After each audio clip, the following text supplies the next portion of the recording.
I'm Isis Romero, and this is the news in San Antonio. We have new details about Monday's capital murder arrest of a man accused of killing two young teens during a deal involving THC vape pens. 20-year-old Joshua Reyes was just 17 in 2022 when the shooting happened. Police say they have plenty of evidence that Reyes killed the two teens, just 14 and 15 years old. Sue Kalberg has been digging through court documents. This arrest affidavit says Joshua Reyes shot the two victims in the street right here in front of his house, and that when witnesses looked outside to see what was going on, they saw him picking up shell casings.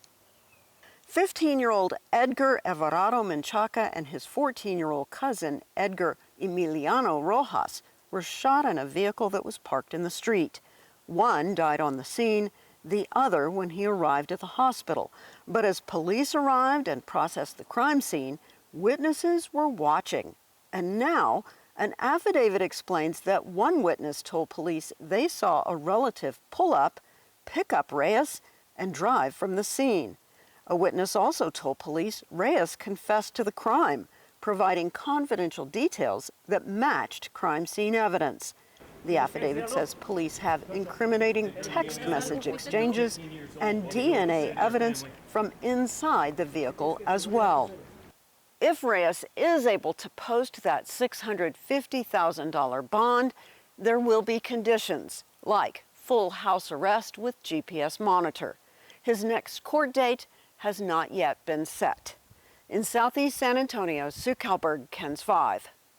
San Antonio police have identified one of two people who died during this month's flooding. Investigators say 43-year-old Nicole Lynn Keller died from apparent drowning.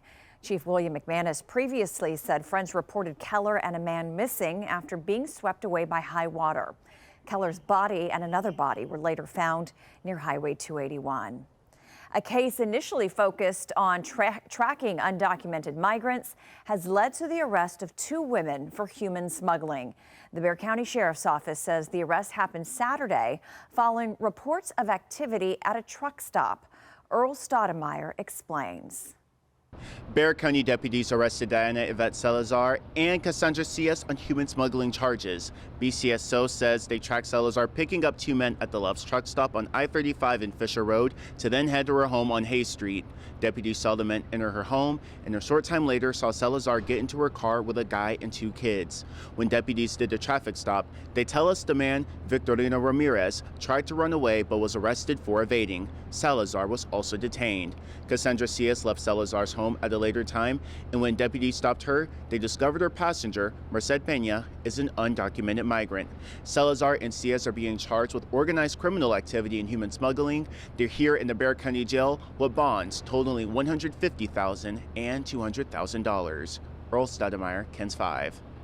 New rules could be coming to the evolving hemp industry here in Texas. Right now, there's no age requirement in order to buy THC-infused products. But now, Governor Abbott is expected to change that with an executive order. Reporter Zach Briggs explains. Like many shops across the state of Texas, Mary Jane's CBD dispensary already has signs in place indicating you must be 21 years old to enter and buy THC products. This executive order, if ever issued, would just make it official. And the store owner tells me he's supportive of these regulations. We welcome these executive orders. This is great for our industry. Alex Abdul canceled plans to move manufacturing to Oklahoma after Governor Abbott vetoed SB 3, which proposed a total THC ban. Because by law, now Abdul is focused on the future, with Abbott potentially slated to issue an executive order that would establish rules for the sale of hemp products. Lots of businesses like us, we already practice these, 21 and up. We ID people at the door, lab testing. While the regulatory framework is not set in stone, Abbott's veto proclamation suggests additional distance requirements for CBD shops to do business in proximity to schools, churches, and parks, for example. There's also the possibility for sales to be limited between 10 a.m. and 9 p.m. As for Abdul, he's mainly thinking about the safety of children. Some of the products in here can get you really intoxicated or high, and I believe you should be over 21 to consume those products. Some underage children getting their hands on some of the products, that's our biggest concern is some 12, 13-year-old buying gummies. They don't know the dosage to take the whole bag. And right now it's up in the air as to when Governor Abbott will issue that executive order. I'm Zach Briggs, KENS 5. A new owner and a promise to stay affordable. Downtown's San Antonio's Robert E. Lee Apartments has been taken over by the San Antonio Housing Trust. Rania Kaur explains why many believe it's a win.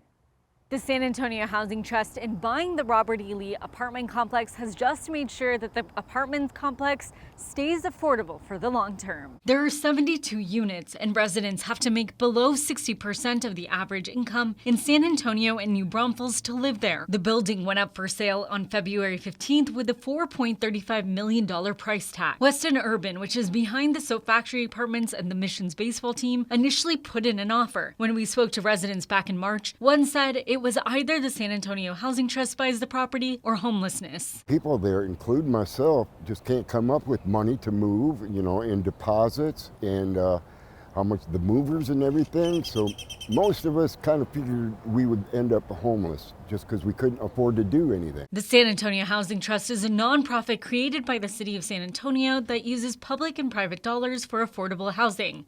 They finalized the deal in June, and it officially closed yesterday. In a statement, the executive director of the San Antonio Housing Trust said their next step is to renovate the property. Rania Kaur, KENS 5.